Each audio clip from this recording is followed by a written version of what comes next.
일단은 목적상의 요건이에요. 어떤 목적에 의해서 기본권을 제한할 수 있냐면 여기 37조 2항에 있는 거 그대로 가져가시면 돼요. 목적은 국가안전보장, 질서유지, 공공복리를 위하여 기본권을 제한할 수 있다라고 써져 있습니다. 그래서 목적은 국가안전보장. 우리가 이제 국가안보라고도 얘기를 하죠. 국가안전보장, 그 다음에 질서유지 또는 공공복리를 위하여 기본권을 제한할 수 있다라고 얘기를 해요. 요 세 가지 목적에 의해서만 기본권을 제한할 수 있구나 생각을 하시면 되고, 예전에 기출에 나왔던 표현 한번 써보도록 하겠습니다. 그러면은 정부가 뭔가 정책을 좀 더 효율적으로 집행하기 위해서 기본권을 제한할 수 있을까요? 그거는 불가능해요. 국가안전보장, 질서유지, 공공복리를 위해서만 제한할 수 있기 때문에 그건 불가능합니다. 그래서 한번 써볼게요. 이제 참고적으로 행정의 효율성, 이런 것을 위해 기본권 제한하는 것은 불가능하다. 이렇게 이제 생각을 하시면 됩니다. 이게 이제 과거 기출문제에 나왔던 표현이고요. 그럼 이제 형식적인 요건으로 한번 가볼게요. 형식적인 요건. 그러면은 뭘로 우리가 기본권을 제한할 수 있냐면 여기 써져 있는 것처럼 법률로서 제한할 수 있다라고 이제 말합니다. 법률로서. 그래서 우리가 기본권을 제한할 때는 법률로서 할 수 있구나. 요거 생각하시면 되고요. 그럼 법률보다 하위법인 녀석들이 있잖아요. 법률보다 하위법인 뭐 예를 들어서 명령, 그 다음에 지방의회가 만드는 조례, 그 다음에 지방자치단체장이 만드는 규칙이라는 녀석이 있죠. 이거는 이제 법률보다 하위법인데 이런 법률보다 하위법인 녀석들로 기본권을 제한할 수 있을까요? 그럼 불가능해요. 왜냐하면 법률로서 제한할 수 있다라고 하기 때문에 이런 명령이나 조례 규칙으로 기본권 제한은 불가능하다라고 하시면 됩니다. 그래서 이 정도 살펴보면은 목적과 형식상의 요건 살펴봤고요. 다음으로 넘어가 보도록 할게요. 다음은 이제 방법상의 요건이에요. 방법상의 요건. 한번 방법상의 요건을 한번 보니까 일단은 어떤 방법으로 해야 되냐면 여기 써져 있는 게 방법상의 요건이에요. 필요한 경우에 하나여. 필요한 경우에 하나여만 기본권 제한을 할 수 있다라고 하는데 저걸 우리가 뭐라고 부르냐면 필요한 경우에만 해야 된대요. 그러니까 그 이상은 할 수 없다는 뜻이에요. 그걸 뭐라고 부르냐면 과잉금지의 원칙이라고 부릅니다. 과잉금지의 원칙. 과잉금지의 원칙이라고 부르고 이걸 다른 말로 뭐라고 하냐면 비례의 원칙이라고 이제 불러요. 비례의 원칙. 우리가 기본권을 제한할 때는 필요한 경우에 하나여만 할 수 있다라는 게 과잉금지의 원칙이에요. 근데 이러한 과잉금지의 원칙이 다시 네 가지로 쪼개질 수 있습니다. 첫 번째로는 기본권을 제한할 때는 그 목적이 정당해야 된다라고 얘기를 해요. 목적의 정당성.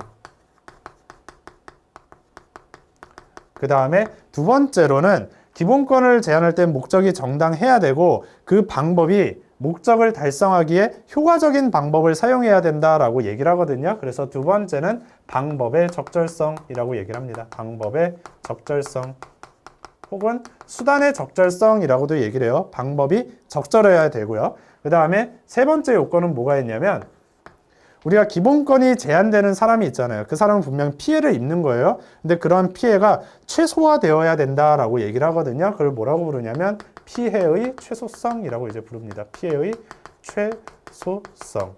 피해가 최소한도로 가야 되고 마지막 요건이 뭐가 있냐면 법익의 균형성이라는 요건이 있어요. 법익의 균형성. 그럼 법익의 균형성이라는 것은 어떤 것을 의미하냐면 이런 것을 의미해요. 기본권이 제한되는 사람이 있죠. 그래서 그 기본권이 제한되는 사람이 잃게 되는 이익이 있을 거예요. 개인적인 이익. 그래서 잃게 되는 개인적인 이익이 있을 것이고 기본권을 제한함으로써 추구하는 목적이 있잖아요. 공익을 지향하는 건데 얻게 되는 공익이 있겠죠. 얻는 공익. 그럼 잃게 되는 개인적인 이익과 얻게 되는 공익이 있을 때 법익이 균형을 이루어야 된다는 뜻은 이게 더 커야 된다라는 뜻입니다. 잃게 되는 개인적인 이익보다 얻게 되는 공익이 더 클 때 우리가 기본권을 제한할 수 있다라고 얘기를 하고 여기 쓴 1번, 2번, 3번, 4번 네 가지 요건이 있잖아요. 목적의 정당성부터 법익의 균형성까지 요 1번부터 4번까지 모두 충족해야 기본권을 제한할 수 있다라고 얘기를 합니다. 기본권 제한 가능. 그래서 어느 하나라도 이 네 개 중에 어느 하나라도 위배되게 된다면은 그건 기본권을 정당하게 제한하는 것이 아니라 기본권을 침해한 것이다 라고 우리는 얘기를 해요. 그래서 이 네 가지 모두 충족해야 기본권 제한이 가능하구나, 여기까지 생각하시면 되고, 마지막으로 이제 한 개 볼 텐데, 기본권을 제한할 때도 마지막에 써져 있는 부분이에요. 제한하는 경우에도 자유와 권리의 본질적인 내용은 침해할 수 없다라고 이제 써져 있습니다. 그래서 본질적인 내용은 침해할 수 없구나, 이렇게 이제 생각을 하시면 됩니다. 본질적인 내용은 침해할 수 없구나, 이렇게 이제 생각을 하시면 되고, 제가 한번 사례를 들어볼게요. 기본권 제한과 관련된 사례. 지금 이제 2020년 하면은 가장 이제 화두가 되는 게, 화제가 된 게 아무래도 코로나라는 그 감염병일 거예요. 코로나. 그래서 코로나로 인해서 많은 사람들이 굉장히 이제 어려움을 겪었어요. 저도 뭐 이제 학교에서 처음으로 온라인 수업이란 것도 해봤고, 학생들도 온라인으로 수업을 듣고, 뭐 뿐만 아니라 많은 사람들이 굉장히 많은 피해를 봤잖아요. 그 중에 또 엄청나게 큰 피해를 보신 분들이 아마 자영업자 분들일 거예요. 자영업자 분들. 그래서 그런 분들이 피해를 입었는데, 국가가 감염병이 확산되는 것을 방지하기 위해서 어떤 영업을 제한시키는 그런 조치를 취할 수 있습니다. 예를 들어서 뭐 노래방 같은 경우가 지금 영업 제한되고 뭐 그런 경우가 있잖아요. 노래방 가고 싶어도 못 가고 뭐 그런 상황이 발생을 했죠. 그죠? 그러면은 국가가 노래방의 영업을 제한한다는 것은 그 영업의 자유를 제한시키는 거거든요. 그 사람들의 기본권을 제한시키는 거예요. 그런 것들은 이런 기본권 제한의 요건을 갖추어야지 된다라고 얘기를 하는데, 일단은 따져봐야 되는 것이 여러 가지가 있습니다. 그럼 노래방의 영업을 제한할 때는 국가는 감염병 예방법이라는 법률을 통해서 제한하거든요. 그래서 법률을 통해서 제한하고 있고요. 그 다음에 요 네 가지 요건을 따져봐야 돼요. 과연 우리가 노래방의 영업을 제한하는 그 목적이 정당한지 먼저 따져봐야 됩니다. 뭐 감염병이 확산되는 것을 방지하기 위해서 노래방의 영업을 제한한 것이 과연 정당한지 일단 따져봐야 되고요. 그 다음 두 번째로는 그 방법이 감염병 확산 방지하는 목적을 달성하기 위해 효과적인 방법인지 따져봐야 됩니다.